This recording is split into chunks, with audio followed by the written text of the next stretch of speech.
جلالة الملك محمد السادس ينتصر للمغرب من داخل المستشفى والحجز الصحي. متابعين كل جديد.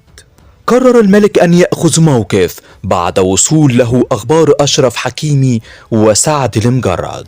قال: سمعت روايات الفتيات فهذا ظلم كبير للمغاربة. الرواية الأولى لم تعجب ملك المغرب. قالت الفتاة أن سعد المجرد قام باغتصابها بالفعل، وبعد أول إجراء فحص طبي على الفتاة لم يجدوا أي محاولات لهتك عرضها.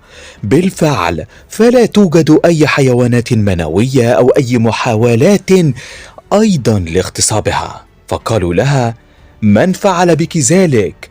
وما هي المؤامرة التي جئت بها إلى سعد المجرد؟ محامي سعد المجرد أكد وبالدليل أن الفتاة لم يكن ولم يظهر عليها أي أعراض من أعراض الاغتصاب نهائيا، وبالفعل بعد الكشف عليها وجدوا ذلك. متابعين الأعزاء، هذا الكلام كان من 2016.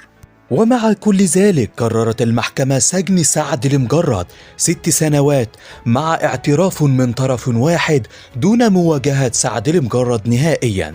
كانت الفتاة هي صوتها فقط هو المسموع. أما الرواية الثانية فبطلها أشرف حكيمي الذي يلعب لصالح فرنسا.